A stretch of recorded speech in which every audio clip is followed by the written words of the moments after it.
അപ്പോൾ നമ്മൾ ഇന്ന് ഇവിടെ ചെയ്യാൻ വേണ്ടി പോണത് ക്ലാസ് 12th ഫിസിക്സിലെ ചാപ്റ്റർ ആയിട്ടുള്ള ഇലക്ട്രോസ്റ്റാറ്റിക് പൊട്ടൻഷ്യൽ ആൻഡ് കപ്പാസിറ്റൻസ് എന്ന ചാപ്റ്ററിലെ എക്സസൈസ് 2.3 ആണ് ചെയ്യണത്. ക്വസ്റ്റ്യനിൽ പറഞ്ഞിട്ടുള്ളത് 2 charges 2 microcoulomb and -2 microcoulomb are placed at points A and B 6 centimetre apart. അതിൽ ഫസ്റ്റ് സബ് ക്വസ്റ്റ്യനിൽ പറഞ്ഞിട്ടുള്ളത് identify an equipotential surface of the system. രണ്ടാമത്തെ ചോദ്യത്തിൽ പറഞ്ഞിട്ടുള്ളത് what is the direction of the electric field at every point on this surface. അതായത് നമ്മുടെ രണ്ട് charges തന്നിട്ടുണ്ട്. ഒന്ന് 2 മൈക്രോകൂളം ചാർജും ഒന്ന് -2 മൈക്രോകൂളം ചാർജും. രണ്ട് പോയിന്റ് ഉണ്ട് എ ആൻഡ് ബി. ഇത് എ പോയിന്റ്, ഇത് ബി പോയിന്റ്. എ പോയിന്റിൽ നമ്മൾ 2 മൈക്രോകൂളം ചാർജിനെ പ്ലേസ് ചെയ്തു. ബി പോയിന്റ് നമ്മൾ -2 മൈക്രോകൂളം ചാർജിനെ പ്ലേസ് ചെയ്തു. ഈ എന്ന് ബിയിലേക്കുള്ള ഡിസ്റ്റൻസ് എന്ന് പറയുന്നത് 6 സെന്റിമീറ്റർ ആണെന്ന് ക്വസ്റ്റ്യനിൽ തന്നിട്ടുണ്ട്. പിന്നെ അപ്പോൾ ഇവിടെ ഈ എൻ്റെയും ബിൻ്റെയും മാഗ്നിറ്റ്യൂഡ് എന്ന് പറയുന്നത് എന്താണ്? സെയിം ആണ്. ഇത് രണ്ട് +2 ആണ്, ഇത് -2 ആണ്. അത് ശരി, പക്ഷേ രണ്ടിൻ്റെയും മാഗ്നിറ്റ്യൂഡ് എന്താണ്? രണ്ടിൻ്റെയും മാഗ്നിറ്റ്യൂഡ് സെയിം ആണ്. രണ്ട് ചാർജിൻ്റെയും മാഗ്നിറ്റ്യൂഡ് സെയിം ആണ്. രണ്ട് ചാർജസ് മാഗ്നിറ്റ്യൂഡ് സെയിം. എന്താണ് അതിൻ്റെ സൈൻ ഓപ്പോസിറ്റ്.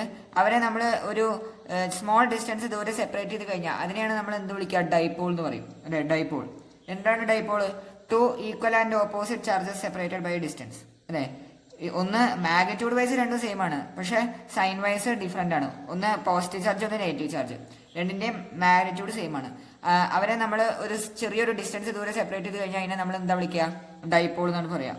സോ ഇവിടെ പറഞ്ഞിട്ടുള്ളത് identify an equipotential surface of the system. ഈ സിസ്റ്റത്തിലെ ഒരു ഇക്വിപൊട്ടൻഷ്യൽ സർഫസ് ഉണ്ട്, അത് എവിടെയാണെന്നാണ് ചോദ്യം. അപ്പോൾ എ പാർട്ട് നമ്മൾ കൺസിഡർ ചെയ്ത് കഴിഞ്ഞാൽ നമ്മൾ ഇലക്ട്രിക് ചാർജസ് ആൻഡ് ഫീൽഡ്സ് എന്ന ചാപ്റ്റർ, അതായത് നമ്മുടെ ഫസ്റ്റ് ചാപ്റ്ററിൽ നമ്മൾ രണ്ട് ഇത് പഠിച്ചിട്ടുണ്ട്. അതായത് ഒന്ന് എന്താണ് ആക്സിയൽ ലൈനും അതേപോലെ തന്നെ ഇക്വറ്റോറിയൽ ലൈനും. ആക്സിയൽ ലൈനും അതേപോലെ തന്നെ ഇക്വറ്റോറിയൽ ലൈൻ എന്ന് പറഞ്ഞിട്ട് നമ്മൾ 2 ലൈന് പഠിച്ചിട്ടുണ്ട്, 2 പൊസിഷൻ പഠിച്ചിട്ടുണ്ട്. അല്ലേ, അതിൽ നമ്മൾ ഇക്വറ്റോറിയൽ പോയിന്റ് നമ്മൾ കൺസിഡർ ചെയ്ത് കഴിഞ്ഞാൽ, അതായത് ഇതാണ് ലൈൻ ജോയിനിങ് ദ 2 ചാർജസ്. ഇതിൻ്റെ നമ്മൾ പെർപെൻഡിക്കുലർ ബൈസെക്ടർ എടുത്തു കഴിഞ്ഞാൽ, ഈ ലൈനിൻ്റെ പെർപെൻഡിക്കുലർ ബൈസെക്ടർ എടുത്തു കഴിഞ്ഞാൽ ഇതാണ് എന്ത് വരാം? പെർപെൻഡിക്കുലർ ബൈസെക്ടർ വരാം. അല്ലേ, ഇതാണ് പെർപെൻഡിക്കുലർ ബൈസെക്ടർ വരാം. ഈ പെർപെൻഡിക്കുലർ ബൈസെക്ടറിൽ ഇതിനെയാണ് നമ്മൾ എന്ത് വിളിക്കുക? ഇക്വറ്റോറിയൽ ലൈൻ എന്ന് വിളിക്കുക. അല്ലേ, ഇക്വറ്റോറിയൽ പോയിന്റ്. ആക്സിയൽ എന്ന് പറഞ്ഞാൽ ഇതിൽ ഈ ഭാഗത്തുള്ള ഏതൊരു പോയിന്റിനെയാണ് നമ്മൾ ആക്സിയൽ പോയിന്റ് എന്ന് പറയും. ഇക്വറ്റോറിയൽ പോയിന്റ് എന്ന് പറഞ്ഞാൽ ഈ ലൈൻ ജോയിനിങ് ദ 2 ചാർജസ്, അതിൻ്റെ പകുതിയിൽ നമ്മളൊരു പെർപെൻഡിക്കുലർ പറഞ്ഞു കഴിഞ്ഞാൽ അതിനെയാണ് നമ്മൾ എന്ത് വിളിക്കുക? ഇക്വറ്റോറിയൽ ലൈൻ എന്ന് പറയും. അല്ലേ, അതിലൊരു പോയിന്റ് കൺസിഡർ ചെയ്യാം. അതിലൊരു പോയിന്റ് കൺസിഡർ ചെയ്ത് കഴിഞ്ഞാൽ ഞാൻ ഈ പോയിന്റ് കൺസിഡർ ചെയ്തു, ഈ പോയിന്റ് ഞാൻ കൺസിഡർ ചെയ്തു. അങ്ങനെയാണെങ്കിൽ നമുക്ക് വിയുടെ ഇക്വേഷൻ അറിയാം. V is equal to KQ/R. അല്ലേ, KQ/R. ഇവിടെ നമ്മൾ ഈ 2 മൈക്രോകൂളം ചാർജ് കാരണം ഈ പോയിന്റിൽ ഉണ്ടാവണ പൊട്ടൻഷ്യൽ നമ്മൾ കാൽക്കുലേറ്റ് ചെയ്ത് കഴിഞ്ഞാൽ, അതായത് potential in this point due to A, അതിനെ നമ്മൾ VA എന്ന് വിളിച്ചു. അതെത്ര വരും? K × 2 മൈക്രോകൂളം, അതായത് 2 × 10⁻⁻⁶ whole divide by R. R എന്ന് പറയുന്നത് ഈ ഡിസ്റ്റൻസ്. അല്ലേ, ഈ ഡിസ്റ്റൻസ് ആണ് വരാം. ഈ ഡിസ്റ്റൻസ് ആണ് ഇവിടെ R ആയിട്ട് വരാം. അല്ലേ, ഒരു കാര്യം ശ്രദ്ധിക്കണം. എന്താ വെച്ചാൽ ഈ ഡിസ്റ്റൻസും അതേപോലെ തന്നെ ഈ ഡിസ്റ്റൻസും സെയിം ആയിരിക്കും. ഇതും എന്തായിരിക്കും? സെയിം ആയിരിക്കും. കാരണം എന്താണെന്ന് ചോദിച്ചു കഴിഞ്ഞാൽ, നമ്മൾ ഈ 2 ട്രയാങ്കിളിനെ നമ്മൾ കൺസിഡർ ചെയ്ത് കഴിഞ്ഞാൽ, ഇത് രണ്ടും എന്താണ്? ഈക്വൽ ആണ്. ഇത് രണ്ടും ഈക്വൽ ആണ്. അതേപോലെ തന്നെ ഈ രണ്ട് സൈഡ് ഈ 2 ട്രയാങ്കിളിന് കോമണും ആണ്. ഈ 2 സൈഡ് ഈ 2 ട്രയാങ്കിളിനും കോമണും ആണ്. അങ്ങനെയാണെങ്കിൽ ഈ തേർഡ് സൈഡും എന്തായിരിക്കും? 2 ട്രയാങ്കിളിൻ്റെ ഈക്വൽ ആയിരിക്കും.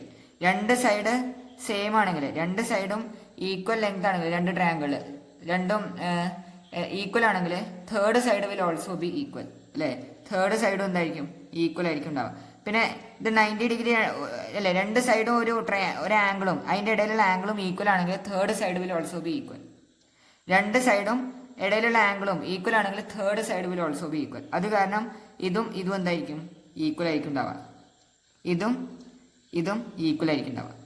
സോ ഞാൻ പറഞ്ഞു തന്നത് ഇവിടെ ചാർജിൻ്റെ മാഗ്നിറ്റ്യൂഡ് രണ്ടിലും കോമൺ ആണ്. അല്ലേ, ചാർജിൻ്റെ മാഗ്നിറ്റ്യൂഡ് രണ്ടിലും കോമൺ ആണ്. ഈ R ഈ 2 മൈക്രോകൂളം ചാർജ് കാരണം ഇവിടെ ഉണ്ടാവുന്ന പൊട്ടൻഷ്യൽ ഇതാണ് V is equal to K Q by ആറിനെയാണ് പിന്നെ ഡിപ്പെൻഡ് ചെയ്യണത്. ക്യൂവിൻ്റെ കാര്യം നമ്മൾ പറഞ്ഞു രണ്ടിലും ഉള്ളത്, ആറിനെയാണ് ഡിപ്പെൻഡ് ചെയ്യണത്. അപ്പോൾ ഈ രണ്ട് ഡിസ്റ്റൻസ് എന്താണ് ഈക്വൽ ആണ് അല്ലേ? ഈ രണ്ട് ഡിസ്റ്റൻസ് ഈക്വൽ ആവുകൊണ്ട് എന്താണ് potential in this point due to 2 microcoulomb ചാർജും potential in this point due to -2 microcoulomb ചാർജും ഈക്വൽ ആയിരിക്കും. അത് കാരണം അത് രണ്ടും എന്ത് ചെയ്ത് പോകും, ക്യാൻസൽ ചെയ്ത് പോയിട്ട് നെറ്റ് പൊട്ടൻഷ്യൽ നമുക്ക് എന്ത് കിട്ടും, 0 കിട്ടും. അതായത് ഇവിടെയുള്ള പൊട്ടൻഷ്യൽ എന്താണ് നമുക്ക് കിട്ടുക, 0 ആണ് കിട്ടുക. സിമിലർലി നമ്മൾ വേറൊരു പോയിന്റ് ഇതേ ലൈനിൽ കൺസിഡർ ചെയ്തു. ഇവിടെ നമ്മൾ എടുത്താലും അത് തന്നെയാണ് വരിക. ഈ ഇതും അതുപോലെ ഇതും എന്തായി വരും, ഈക്വൽ ആവും. ഇത് രണ്ടും ഈക്വൽ ആവും. അപ്പോൾ ഇവിടെ നമുക്ക് പൊട്ടൻഷ്യൽ എത്ര തന്നെയാണ് കിട്ടുക, 0 തന്നെയാണ് കിട്ടുക അല്ലേ? രണ്ട് ഈക്വൽ ആൻഡ് ഓപ്പോസിറ്റ് ഡയറക്ഷനിലുള്ള പൊട്ടൻഷ്യൽ വരും. അപ്പോൾ നെറ്റ് പൊട്ടൻഷ്യൽ 0 ആവും. ആ പോയിന്റിലുള്ള നെറ്റ് പൊട്ടൻഷ്യൽ 0 ആവും. വേറൊരു പോയിന്റ് ഇതാ, ഇവിടെ ഇപ്പോൾ ഒരു പോയിന്റ് എടുത്തു. ഇവിടെ എടുത്താലും പൊട്ടൻഷ്യൽ എന്ത് തന്നെയാണ് കിട്ടുക, 0 ആണ് കിട്ടുക. ഇനി ഈ ഇക്വിപൊട്ടൻഷ്യൽ സർഫസ് എന്ന് പറഞ്ഞാൽ എന്താണ്, നമ്മളോട് ഇക്വിപൊട്ടൻഷ്യൽ സർഫസ് ഐഡന്റിഫൈ ചെയ്യാനാണ് പറഞ്ഞിട്ടുള്ളത് അല്ലേ? ഈ ലൈനിലുള്ള എല്ലാ പോയിന്റിലും നമുക്ക് പൊട്ടൻഷ്യൽ എത്ര കിട്ടിയത്, 0 ആണ് കിട്ടിയത്. ഈ രണ്ട് ചാർജും കാരണം ഈ പോയിന്റുകളിലുള്ള പൊട്ടൻഷ്യൽ ഒക്കെ നമുക്ക് എല്ലാം നമുക്ക് എന്താ കിട്ടിയത്, 0 ആണ് കിട്ടിയത്. സോ ഇതൊരു ഇക്വിപൊട്ടൻഷ്യൽ സർഫസ് ആയില്ലേ? ഇതൊരു ഇക്വിപൊട്ടൻഷ്യൽ സർഫസ് എന്ന് പറഞ്ഞു കഴിഞ്ഞാൽ ഈക്വൽ പൊട്ടൻഷ്യൽ, ആ സർഫസിലുള്ള എല്ലാ പോയിന്റിലും ഈക്വൽ പൊട്ടൻഷ്യൽ ആയിരിക്കും ഉണ്ടാവുക. അപ്പോൾ ഈ ഇതിലുള്ള എല്ലാ പോയിന്റ്സിനും ഈക്വൽ പൊട്ടൻഷ്യലാണ് ഉള്ളത്. ഈ പ്ലെയിനിലുള്ള എല്ലാ പോയിന്റ്സിനും ഈക്വൽ പൊട്ടൻഷ്യലാണ് ഉള്ളത്. അത് കാരണം ഇതൊരു അപ്പോൾ നമുക്ക് ഏതാ ഇക്വിപൊട്ടൻഷ്യൽ സർഫസ് എന്ന് മനസ്സിലായി. അപ്പോൾ the surface of equipotential the surface of ഇതിനെ നമ്മൾ എന്താ വിളിക്കുക, ആക്സിൽ ലൈൻ, ഇക്വറ്റോറിയൽ ലൈൻ അല്ലേ? Equatorial the surface containing the surface of equatorial the surface of equatorial points. The surface of equatorial points is an equipotential surface. എല്ലാവർക്കും മനസ്സിലായെന്ന് വിചാരിക്കണം. അതായത് ഇതാണ് ഇക്വിപൊട്ടൻഷ്യൽ, ഇതാണ് ഇക്വറ്റോറിയൽ പോയിന്റ് അല്ലെ, ഇക്വറ്റോറിയൽ ലൈന്. ഇതിൽ ഏതൊരു പോയിന്റിലും ഉണ്ടാവണ നെറ്റ് പൊട്ടൻഷ്യൽ, ഈ രണ്ട് ചാർജസും കാരണം ഉണ്ടാവണ നെറ്റ് പൊട്ടൻഷ്യൽ 0 ആണ് വരാം. എവിടെ എടുത്താലും ഈ ലൈനിൽ എവിടെ എടുത്താലും നെറ്റ് പൊട്ടൻഷ്യൽ എന്താണ് വരാം, 0 ആണ് വരാം. അപ്പോൾ അതൊരു ഇക്വിപൊട്ടൻഷ്യൽ സർഫസ് ആണ്. ഇവിടെ ഏതൊരു പോയിന്റ് എടുത്താലും അവിടെ പൊട്ടൻഷ്യൽ നമുക്ക് 0 ആണ് കിട്ടുക. ഇനി ബി പാർട്ടിൽ പറഞ്ഞിട്ടുള്ളത് what is the direction of the electric field at every point on this surface. What is the direction of electric field at every point on the surface. അതായത് ഇത് ഞാൻ ഈ ചിത്രം ഒന്നും കൂടി ഇങ്ങോട്ട് വരികയാണ്. 2 മൈക്രോകൂളം ചാർജ്, ഇത് -2 മൈക്രോകൂളം ചാർജ്, ഇതാണ് സെപ്പറേറ്റ് ചെയ്തിട്ടുള്ള ഡിസ്റ്റൻസ് അല്ലേ? ഇവിടെ നമ്മൾ പെർപെൻഡിക്കുലർ ബൈസെക്ടർ വരഞ്ഞു. നമ്മളിവിടെ ഒരു പോയിന്റ് കൺസിഡർ ചെയ്തു അല്ലേ? ഇവിടെ നമ്മളോട് ചോദിച്ചിട്ടുള്ളത് ഇലക്ട്രിക് പൊട്ടൻഷ്യൽ അല്ല, ഇലക്ട്രിക് ഫീൽഡാണ് ചോദിച്ചിട്ടുള്ളത്. ഇലക്ട്രിക് ഫീൽഡാണ് ചോദിച്ചിട്ടുള്ളത്.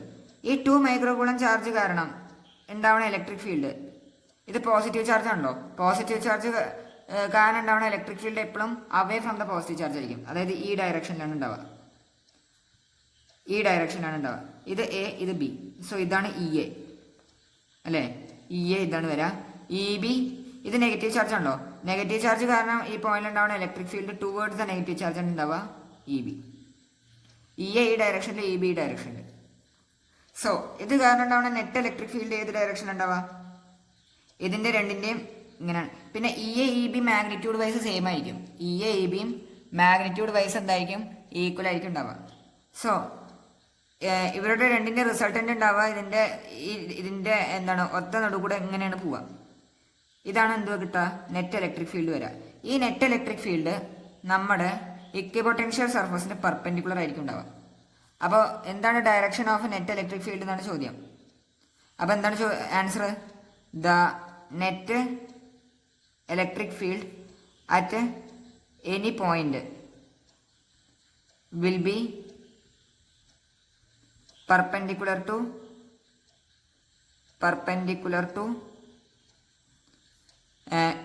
equipotential surface. ഇക്വിപൊട്ടൻഷ്യൽ സർഫസ് ഇതാണ്. ഈ എല്ലാ പോയിന്റിനെയും കണക്ട് ചെയ്യണ ആ സർഫസ്, അതാണ് ഇക്വിപൊട്ടൻഷ്യൽ സർഫസ്. ഇതിലെല്ലാ പോയിന്റിനെയും കണക്ട് ചെയ്യണ അവരുടെ എല്ലാത്തിൻ്റെയും പൊട്ടൻഷ്യൽ എന്തായിരിക്കും ഉണ്ടാവുക, 0 ആണ് ഉണ്ടാവുക അല്ലേ? എന്താണ് ഇക്വിപൊട്ടൻഷ്യൽ സർഫസ് എന്ന് പറഞ്ഞു കഴിഞ്ഞാൽ ആ സർഫസിലുള്ള എല്ലാ പോയിന്റിന്റെയും പൊട്ടൻഷ്യൽ എന്തായിരിക്കും? ഈക്വൽ ആയിരിക്കും ഉണ്ടാവുക. ഇവിടെയും അത് തന്നെയാണ്, എല്ലാ പോയിന്റിന്റെയും പൊട്ടൻഷ്യൽ എന്താണ്? 0 ആണ്. Will be perpendicular to equipotential surface അല്ലേ? ഇക്വിപൊട്ടൻഷ്യൽ സർഫസിന് പെർപെൻഡിക്കുലർ ആയിരിക്കും നെറ്റ് ഇലക്ട്രിക് ഫീൽഡ് ഉണ്ടാവുക. എല്ലാവർക്കും ക്വസ്റ്റ്യൻ മനസ്സിലായെന്ന് വിചാരിക്കുന്നു. 2 പാർട്ടും എല്ലാവർക്കും മനസ്സിലായെന്ന് വിചാരിക്കുന്നു. എന്തെങ്കിലും ഡൗട്ട് ഉണ്ടെങ്കിൽ നിങ്ങൾക്ക് കമന്റ് ബോക്സിൽ ചോദിക്കാവുന്നതാണ്. സംശയങ്ങളൊന്നും ഇല്ലെങ്കിൽ ലൈക്ക് ചെയ്യുക, സബ്സ്ക്രൈബ് ചെയ്യുക, കൂടുതൽ ആൾക്കാർക്ക് ഷെയർ ചെയ്യുക. താങ്ക്